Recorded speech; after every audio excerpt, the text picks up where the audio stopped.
नमस्कार दोस्तों। आज की कहानी है पूस की रात, जो कि मुंशी प्रेमचंद की लिखी हुई कहानी है और बहुत ही मार्मिक हृदय स्पर्शी कहानी है। तो कहानी इस प्रकार है। हल्कू ने घर आकर अपनी पत्नी मुन्नी से कहा, घर में जो रुपए रखे हैं उसे ले आओ। सहना आया है, उसे दे देता हूँ ताकि उससे पीछा छूटे। बरामदे में झाड़ू लगा रही मुन्नी ने पलटकर हल्कू को गुस्से से देखा और बोली, 4 रुपए ही तो बचे हैं, वह भी अब सहना को दे दोगे तो माघ पूस की कड़कड़ाती ठंड कैसे कटेगी। सहना से कह दो अभी पैसे नहीं हैं, फसल कटने पर दे देंगे। हल्कू एक घड़ी सोच में पड़ गया कि मुन्नी की बात भी सही है, कंबल के बिना ठंड काटना मुश्किल हो जाएगा। लेकिन हल्कू उस अड़ियल सहना को जानता था, वो पैसे लिए बिना जाएगा नहीं। हल्कू ने सोचा कि सर्दियों को सर्दियों में देख लेंगे, फिलहाल इस बला से तो पीछा छूटे। हल्कू अपनी पत्नी की ओर बढ़ा और उसके पास जाकर बैठते हुए धीरे से उसकी खुशामद करते हुए बोला, दे देना पैसे, कम से कम यह पीछा तो छोड़ेगा और कंबल के लिए मैं तब तक कोई दूसरा उपाय सोच लूँगा। हल्कू की बात सुनकर मुन्नी गुस्सा हो गई। हल्कू को गुस्से से घूरते हुए मुन्नी ने कहा, तुम तो चुप ही रहो, बताओ जरा कौन सा उपाय है तुम्हारे पास। ऐसे ही कोई तुम्हें खैरात में कंबल तो देगा नहीं। न जाने कौन सा कर्ज है जो कभी चुकता ही नहीं। तुम ना खेती करना छोड़ दो तो क्या फ़ायदा खेती का, जब फसल होते ही पूरी कमाई कर चुकाने में चली जाए। तुम्हें जो सही लगता है तुम करो, लेकिन मैं तो एक पैसा नहीं दूंगी।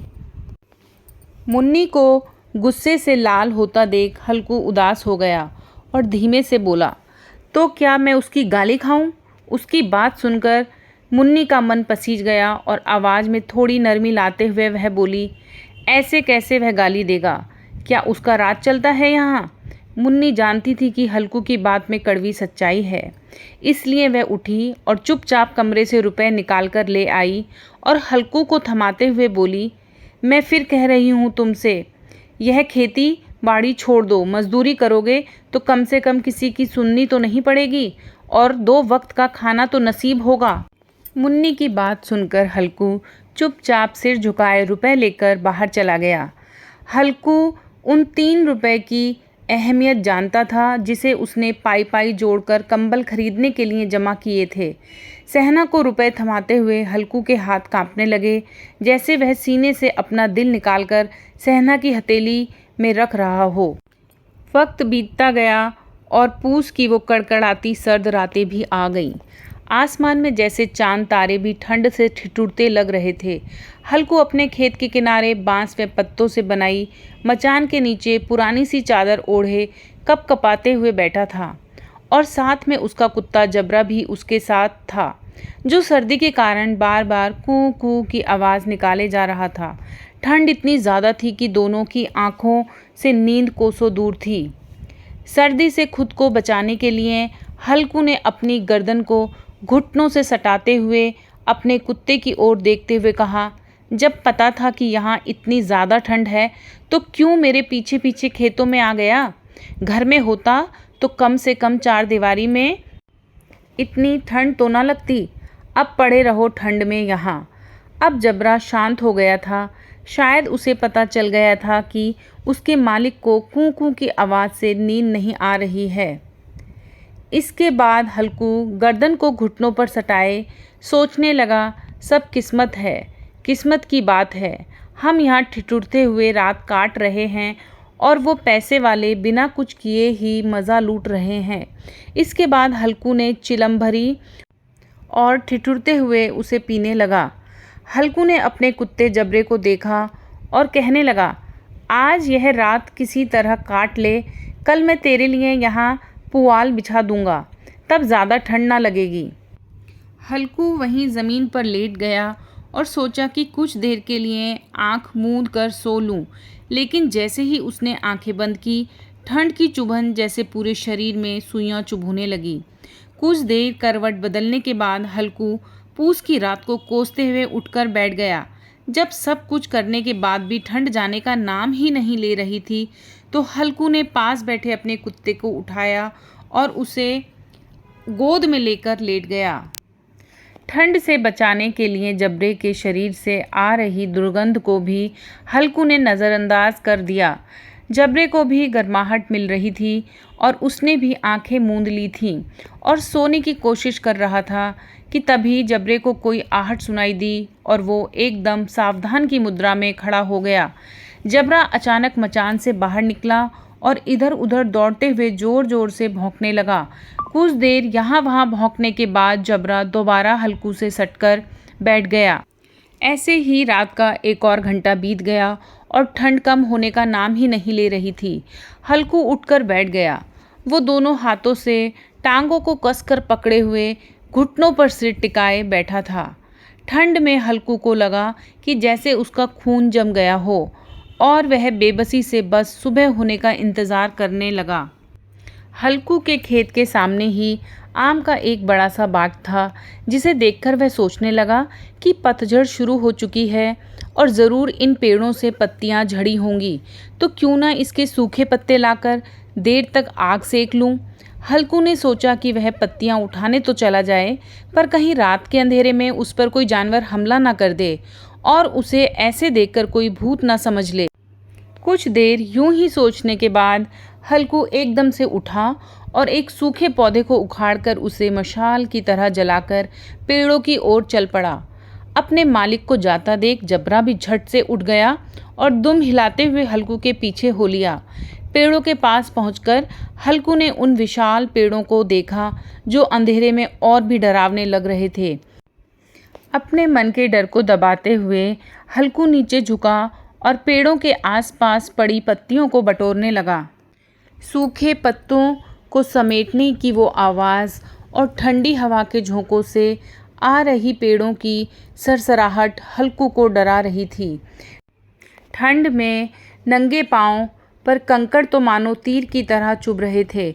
उन सब से ध्यान भटकाने के लिए हल्कू ने जबरे से बातें करना शुरू कर दिया और कहने लगा, लग रही है ना तुझे भी बहुत ठंड, बस थोड़ी सी पत्तियां और इकट्ठी कर लेते हैं, फिर दोनों खूब आग सेकेंगे। हल्कू जितनी पत्तियां समेट सकता था समेट लीं और मचान की ओर चल पड़ा। मचान के बाहर पहुंचकर हल्कू ने पत्तियों में आग लगाई। देखते ही देखते आग धधकने लगी और उसकी लपटें पेड़ों को छूने लगी।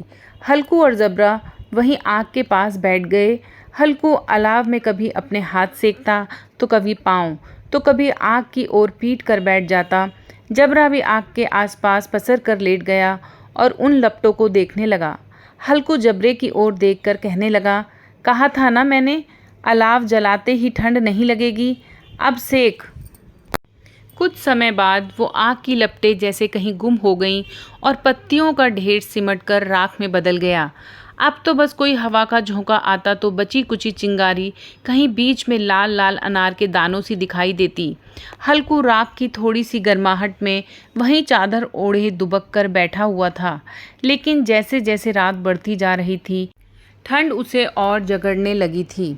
कुछ देर बाद हल्कू को नींद आने ही वाली थी कि जबरा फिर से अचानक उठ गया और खेत की ओर जोर जोर से भौंकने लगा। हल्कू के कानों में भी कुछ आवाज़ें आ रही थी, जैसे जानवरों का बड़ा झुंड खेतों में घुस आया हो और उसकी फसल चर रहा हो। जानवरों की हलचल की पूरी आवाज़ें हल्कू के कानों में पड़ रही थीं।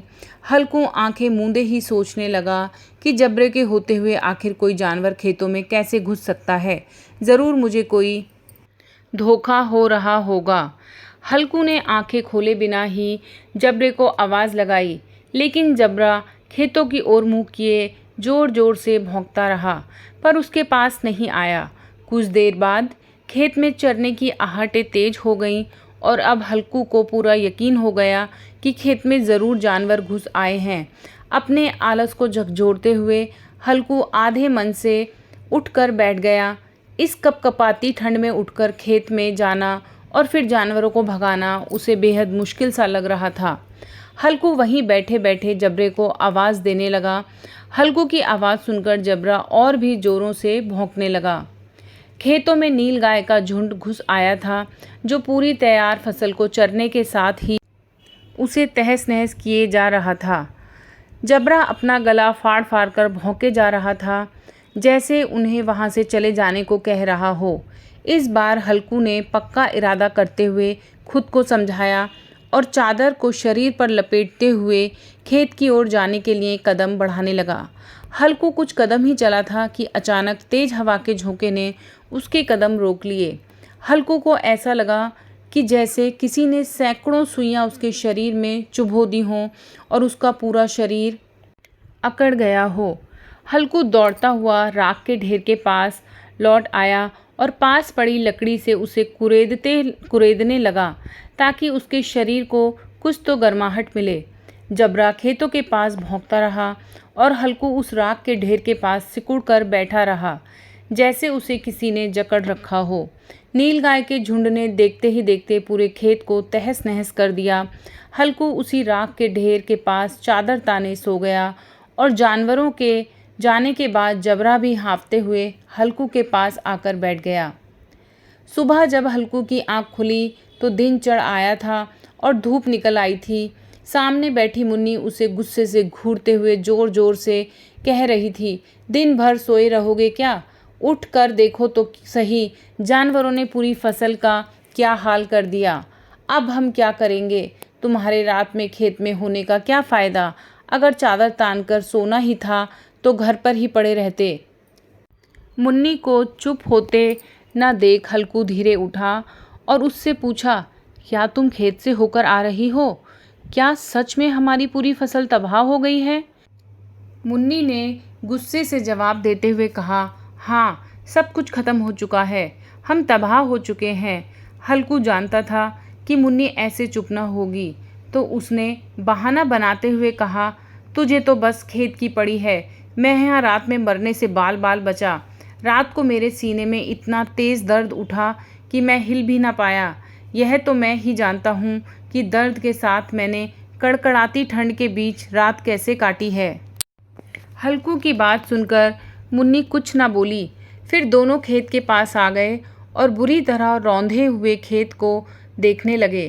खेत की दुर्दशा देखकर मुन्नी के चेहरे पर उदासी छा गई और वह मन ही मन सोचने लगी कि अब गुजारा कैसे होगा। पर हल्कू के चेहरे पर एक अलग शांति थी। मुन्नी ने चिंता जताते हुए हल्कू से कहा, लगता है अब मजदूरी करके ही दिन काटने पड़ेंगे। हल्कू ने चेहरे पर हल्की सी मुस्कान बिखेरते हुए कहा, चलो कम से कम अब इन सर्द रातों में यहाँ सोना तो नहीं पड़ेगा। कहानी पसंद आती है तो मेरे चैनल को सब्सक्राइब करें, वीडियो को लाइक एंड शेयर करें। धन्यवाद दोस्तों।